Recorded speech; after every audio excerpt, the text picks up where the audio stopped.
Assalamualaikum warahmatullahi wabarakatuh. Perkenalkan, nama saya Ririn Eria Nabila, NPM 22150410005, berasal dari Fakultas Teknik, jurusan Teknik Kimia, program studi S1 Teknik Kimia. Di sini saya akan meresume hasil dari materi-materi yang telah saya dapatkan dari PKKMB Universitas Lampung 2022 selama 4 hari. Hari pertama PKKMB tingkat universitas. Materi pertama yang disampaikan oleh Bapak AKBP Yusriandi Yusrin SIKM Edkom mengenai peran Kepolisian Republik Indonesia dalam mengatasi kejahatan digital. Saya dapat dari materi ini yaitu pasal-pasal UU ITE mengenai perbuatan yang dilarang dan ketentuan pidana, pengertian pelanggaran UU ITE beserta contoh pelanggarannya di dunia maya. Selain itu, saya juga mendapat pengetahuan mengenai manfaat dari sistem informasi dan cara-cara agar terhindar dari pelanggaran UU ITE. Berlanjut ke materi kedua hari pertama PKKMB tingkat universitas yang dibawakan oleh Ibu Dr. Sutsetya Herawati STMSI dengan pembahasan mengenai pengembangan karakter mahasiswa sebagai intelektual dan anti-bullying atau perundungan. Pada materi ini, saya mendapat info mengenai pengertian bully dan tempat-tempat biasa terjadinya bully.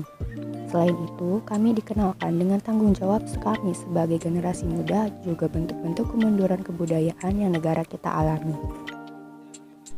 Dan yang terakhir adalah materi ketiga di hari pertama yang disampaikan oleh Profesor Dr. Kiai Hajid Said Akil Siroj MA dengan judul materi Penguatan Karakter Mahasiswa dalam Perspektif Agama. Dari materi yang beliau sampaikan inilah hal yang saya dapatkan. Secara garis besar, kami diminta untuk selalu bersyukur bisa menjadi mahasiswa di negara berbudaya seperti Indonesia. Karena nyatanya martabat bangsa bukan ditentukan oleh agamanya, melainkan budayanya. Adapun hal-hal yang beliau sampaikan yaitu mengenai tujuan pembangunan karakter, peran dan fungsi karakter dalam pembangunan nilai-nilai keindonesiaan dalam diri sendiri, serta menjaga dan melestarikan budaya Indonesia. Hari kedua PKKMB tingkat universitas. Pada hari kedua ini, materi pertama disampaikan oleh Profesor Dr. Heriandi SHMS dengan bahasan mengenai Merdeka Belajar Kampus Merdeka. Pokok-pokok pembahasan yang saya dapat antara lain Visi Indonesia tahun 2045, Pilar Visi Indonesia 2045, tantangan di dalamnya, indikator profil pelajar Pancasila, tujuan didirikannya program Merdeka Belajar Kampus Merdeka. Tak lupa, kami juga dikenalkan dengan contoh bentuk kegiatan pembelajaran program tersebut. Lalu, kami mendapat penjelasan mengenai hak mahasiswa dan juga kewajiban perguruan tinggi. Pada materi kedua, mengenai kesadaran lingkungan hidup, manajemen risiko, dan kampus sehat yang dibawakan oleh Profesor Dr. Asep Sukohar Esket MKes, saya mendapatkan macam-macam permasalahan lingkungan hidup yang ada di Indonesia dan dunia. Tentunya kami juga diberi arahan mengenai pengelolaan lingkungan hidup untuk menjaga kelestarian bumi ini. Lalu kami dikenalkan dengan apa saja upaya-upaya kampus sehat yang telah Unila jalankan. Setelah itu, kami diberi pengertian dari manajemen risiko dan alasan mengapa kita perlu manajemen risiko. Materi ketiga PKKMB hari kedua disampaikan oleh Profesor Dr. Yulianto MSI. Pada materi ini, saya mendapat informasi mengenai definisi mahasiswa ideal. Selain itu, kami dikenalkan dengan tujuan perkuliahan yang sebenarnya dan tipe-tipe karakter mahasiswa yang ada di perkuliahan. Kami diberitahu apa saja karakter yang harus kami miliki agar menjadi mahasiswa ideal beserta caranya. Dengan judul Perguruan Tinggi di Era Revolusi 4.0 dan Kehidupan Kampus pada Masa Pandemi yang dibawakan oleh Profesor Suharso PhD, pada materi ini kami diberi pemahaman mengenai ICT Staging Universitas Lampung, tantangan-tantangan apa saja yang Unila dapatkan selama COVID-19, serta infrastruktur dan fasilitas yang diperuntukkan bagi mahasiswa Unila.